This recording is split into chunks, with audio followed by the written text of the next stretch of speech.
Hey guys, welcome back to the channel. In today's video, we are going to be taking a look at, well, not the whole car, just this part and this part of the car.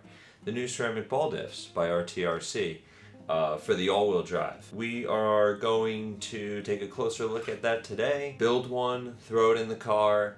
As you can see, I'm recording this in post, but you'll see me actually install one of these in the car as a little trial run. I built one up already, so you are seeing me build the second one. Hopefully I do it a little bit quicker than the last. Yeah, that's pretty much it. I picked mine up at my local hobby shop, Cruising with RCs. They have tons of RTRC parts as well as other brand 1/28 scales, plenty of tires as well. They're always in stock with a lot of essential parts. So if you're in the Northeast area, go ahead, check out, come race with us on our tiny tabletop track. It'll help you get more consistent, I promise you that. Without further ado, let's just get straight to the overhead footage. Alright, so we got the top-down view. Here's the car, and what you could already tell is we installed the new diff in the front of the car. Now we're gonna do the rear. So all you gotta do is unscrew these 4 ball studs here, and then with your T6, that screw there to undo the top deck, and then you can get to the rear diff. Alright, and when you get all those screws out, you can just take the top deck off, and then pull the rear diff out, and there you have your diff. One thing you'll always want to check when you're servicing your diffs, and even when you just have time either in between races or in between race weekends, is just check to make sure that these bearings aren't locking up on you. They're open on one side, so it's easy for debris to get in. I could tell that one needs to be cleaned out, and that one as well needs to. So they're easy to clean out, and then they'll be free spinning again. This is the old diff. I never put the machine spools in, but we are going to today. We're going to add the machine spools to our new diff, which we have right here, machined aluminum diff. So let's open up all the contents of this package. We'll have all the parts laid out so you could see a little bit better. Alright, so what we got in frame here are all of the parts for the new aluminum diff. The only 2 things that are missing right now, or I guess 4 things that we are missing right now. One is the spool. The second is the bearing that goes in the spool. You're going to basically steal those from this old diff right here and use them. The third thing are going to be these shims.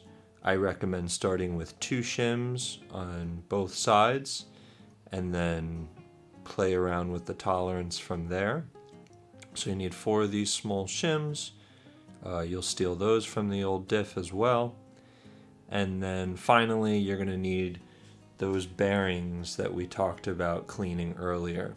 So with all those things, you'll have a complete aluminum ceramic ball diff. So for now, we're going to pull this out of the way.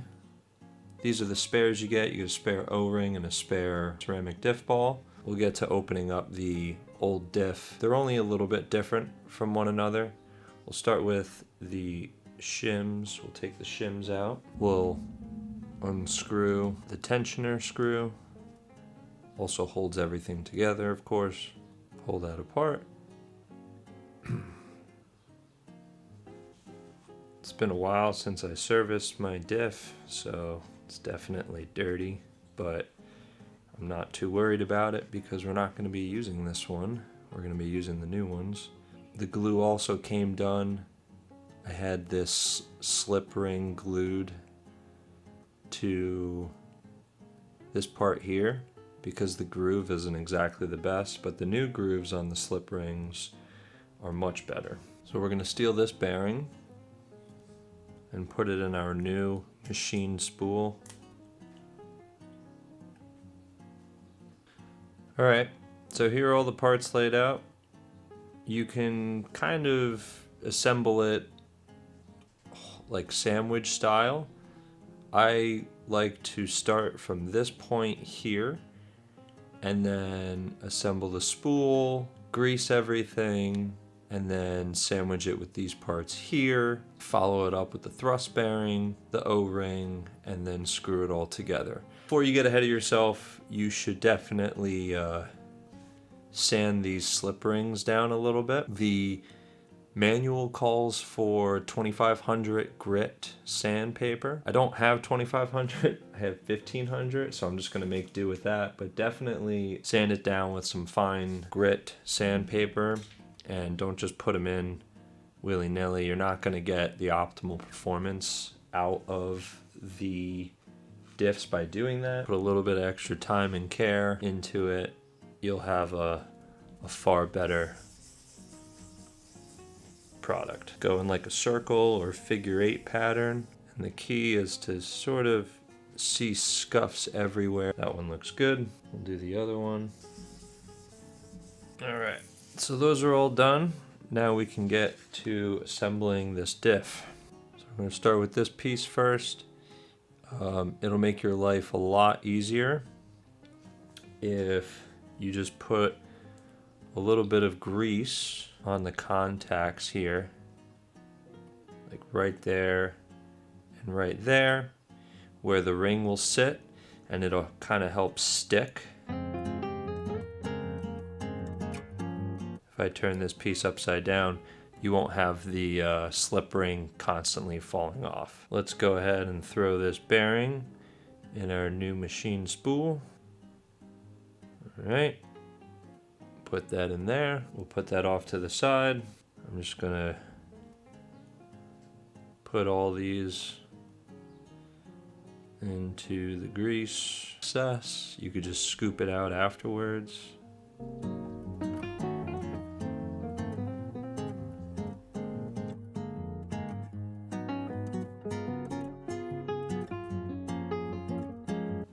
Take off all the excess. Make sure everything's seated in there properly. Out. Then, like I showed earlier, but I'll show a little close up, I just kind of paint the ridge there with a little bit of grease so it's easier to set and stick on. Before you put this together, there's a little bearing that comes with the new diff that sits in there. So you're going to pop that in. Then you can assemble it. So I just make this thrust bearing work by using the same grease that I would for like the diff. There are 2 ways that you can assemble this, and the diagram shows for the instructions.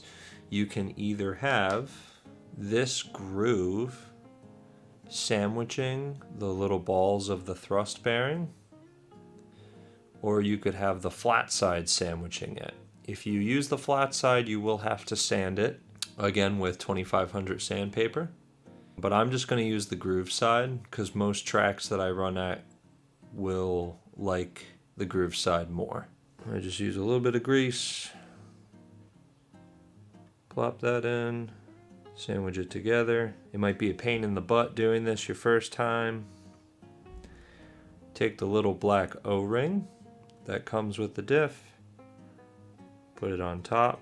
Then you take the long tension screw that's going to keep everything together, put that through so it's all together like that. You're going to grab what you assembled earlier, the diff balls, the spool, all of that, and you're going to run this screw through on this side, the mini Z by T side.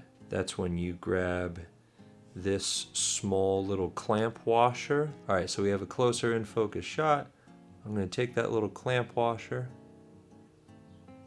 put it on that side there, and then you're going to grab the hex nut, sit that on top. Again, if you're doing this for the first time, it might be a little frustrating because the parts are so tiny. I can already tell that this is not seated straight on, so what I'm going to do is I'm going to flip it over, grab my 1.5 wrench just to hold this screw in place. We'll flip back over to this side and we'll grab our 4mm hex wrench, and then we'll just make sure it's seated straight on, and we'll start tightening it up. Keep going a little bit at a time. When you feel it get like finger tight,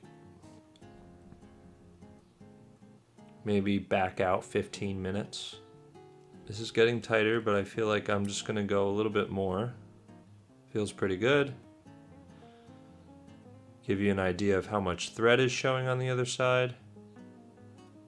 That's a good start.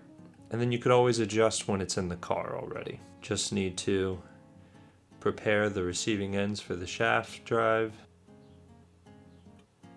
Something I forgot to mention is that you want to make sure that the hex of the wheel nut is in line with the hex of this outer rim here, because this piece will only sit correctly if the wheel nut is lined in. You can see the inside groove there matches. So once you make sure of that, it should sit in just fine.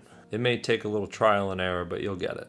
If your fingers are filthy like mine, that's how you know you did it right. Before we plop this into the car, I know you all like comparisons, so let's go ahead and break out the scale and weigh this compared to the old Diff. Alright, so we got the scale out. The old Diff, plop it on, 3 grams. The new Diff, whoop, about 1 gram heavier. This is it, side-by-side comparison to the other. If you put 2 new diffs in, you're really only increasing your weight by 2 extra grams, give or take. You know, if that is important, dire information, now you know. We're ready to put the new diff into the car. Just make sure you have those bearings and also those shims. Shims first. Remember, 2 on each side and then bearing. All right. I just get the spool around the belt correctly. I don't necessarily worry yet about putting the drive shafts into the diff yet. The drive shafts you can do before you screw in your ball studs at the top, all right? You could also do the top deck right now while you're at it.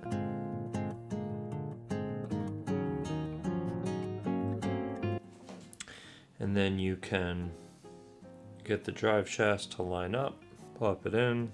Don't try and do both at the same time. Just go one side at a time. Take your time with it. And we'll do the same with the other side. Boom, that's in.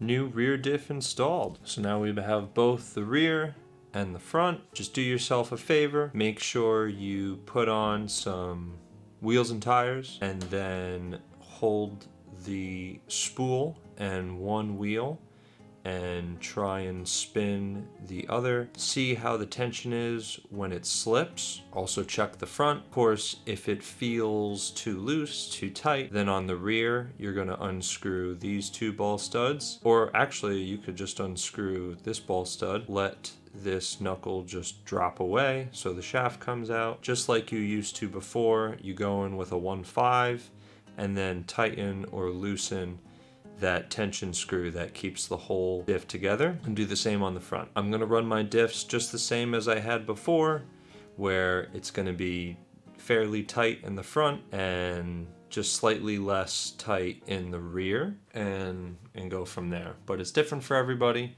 so play around with it.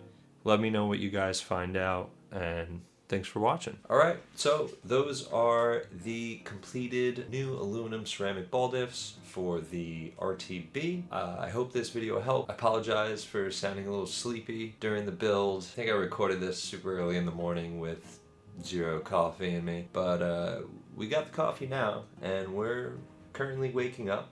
We were able to test these new diffs out. You know, before even purchasing these things, Tomas messaged the team saying the car will feel so much smoother, and he wasn't wrong. It definitely made a huge difference. Not only is the car smoother, it sounds a lot quieter too, which is always nice for an all-wheel drive platform to sound quiet and be smooth. So they performed great. We got the win in the last Parkland Trophy race, but that was more so due to luck rather than anything else. Lee definitely would have had the win if he hadn't run into some gremlins of his own, but the performance of the car that weekend was more so an issue with low grip setup on a high grip track. Had nothing to do with the new diffs. They worked great. I highly recommend you pick these diffs up. You are going to notice a little bit of a difference, and they just look good.